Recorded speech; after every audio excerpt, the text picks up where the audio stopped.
If you think about food in the Middle Ages, it's likely you picture knights tucking into roasted meats or peasants chewing on hard bread. Here's the twist.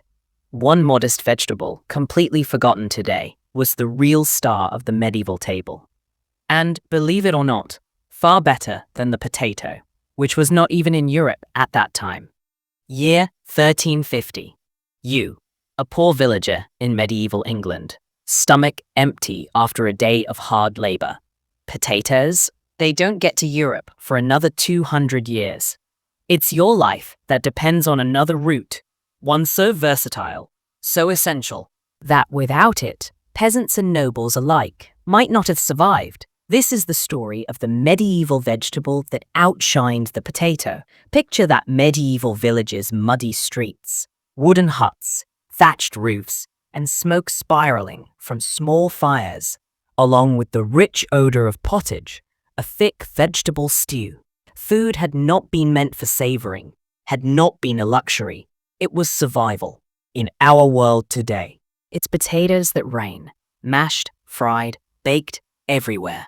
Yet turn back the clock to before the Columbian Exchange, to when never a potato dared to cross the Atlantic, and it's a totally different tale. What vegetable was king in the medieval world?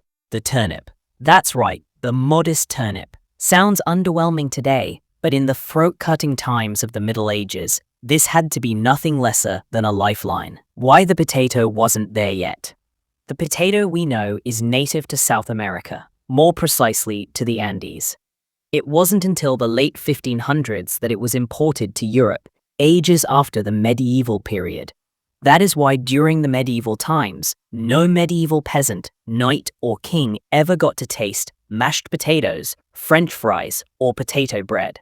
Instead, they had turned to other European crops, and among these, the turnip held top place. The turnip's role in medieval life. Let's not be the turnip glamorous as spices from the East, or like roasted venison upon the noble's table. So it may neither be luxurious nor rich, but it is honest. For the peasants, turnips were boiled, mashed, or simply thrown into pottage, which was the common stew of vegetables and grains that poor villagers had to live on.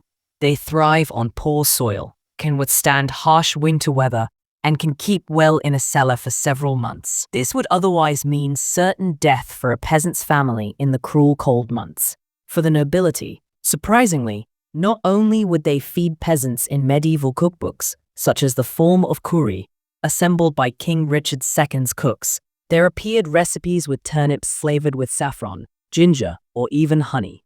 Nobles had been having them just prepared in a refined manner.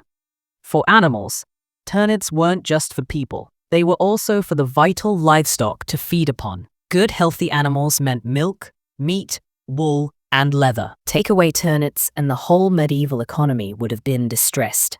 The medieval diet revolved around vegetables, and most people don't realize this. People in the Middle Ages mostly consumed plants. It's true that nobles liked the taste of meat, but peasants hardly ever got to taste it. For the average villager, his true staples were bread, grains, beans, and vegetables.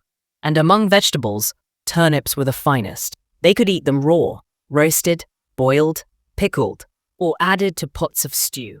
Even their leaves, which were referred to as turnip greens, were quite nutritious and gave individuals much-needed fresh vitamins and minerals during a time when scurvy and malnutrition were rife. Why turnips were better than potatoes? Now you wonder, how could turnips be any better than potatoes? They can't be. Here's why in the medieval world. Earlier arrival. There were no potatoes in Europe, but turnips were there, so if you needed a starchy filling root, then you had to make do with turnips. Hardy and reliable, turnips could easily survive severe cold and poor soil and could be left in the ground as long as required. Potatoes would have rotted in these same conditions at that time. Dual purpose. Not only could people eat them, but they could also be given to animals, something potatoes couldn't do safely until much later. Medicinal value. Medieval herbalists had only sing songs about rutabagas with their goodness in facilitating the digestive system and relieving ailments. They were so important, even to such hailed medieval mystic and healer Hildegard of Bingen, that she wrote about them. Storage. Unlike a lot of other vegetables, turnips can be kept all through the long winter when it is the time of year when fresh vegetables thrive, thusly offering families provision. So, although today we would prefer French fries, in the Middle Ages the turnip was by no means mere food, it was life. The turnip in medieval culture. The humble turnip wasn't only onto your dinner plate, it was also involved in medieval festivals. Come harvest time, and they'd be carving up turnips and using them in the festivities. The very first jack-o'-lanterns in Europe were not made from pumpkins, but turnips. They stood for the harvest, for survival, and for the turning of the seasons. To medieval people, the weather and the possibility of going hungry, the turnip wasn't boring, it was sacred. The harsh reality of food in the Middle Ages. To understand quite why turnips were so important, one must imagine the context of medieval food scarcity. Famines were a common occurrence. Just one poor harvest would lead to mass starvation. Millions of people across Europe fell victim to the Great Famine of 1315 to 1317. The crops failed, the grain rotted, and people were in a state of desperation. It was at this time of the year that turnips and other root vegetables had to become the staple survival food. Chronicles tell of people boiling roots and herbs to make it through alive. And the turnip, poor thing though it was the very mean of saving their lives. Comparing medieval turnips to modern potatoes. Turnips eventually gave way to potatoes in Europe, since the latter were more calorie-dense, less limiting in culinary applications, and tastier. By the 1700s, potatoes had become the new turnip. But in the Middle Ages, turnips were the true kings of root vegetables. Imagine this: without turnips, medieval peasants could have not survived winters. A medieval recipe with turnips. Let's taste a bit of history inspired. A recipe fit for a medieval pottage, the most popular medieval dish.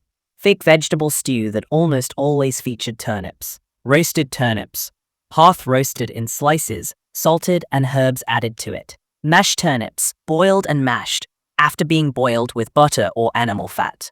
Animal feed D. Thus, turnips gave fattening force to swine and oxen, fattened on those turnips. These were therefore corollary proper cheer to make a feast.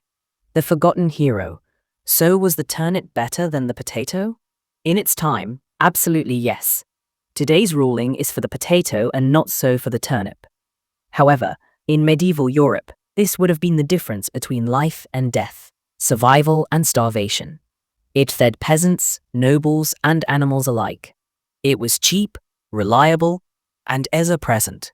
The turnip may no longer be the star of our kitchens, but in the Middle Ages, it was the quiet hero of history. So, next time you eat a plate of fries or mashed potatoes, remember, our medieval ancestors would have looked at that potato in confusion. For them, the true treasure of the earth wasn't golden fries, it was the humble turnip. So, would you have survived on a turnip-based diet in the Middle Ages? Or are you too loyal to your French fries? Let me know in the comments below. And don't forget to like, share, and subscribe for more forgotten history on your plate.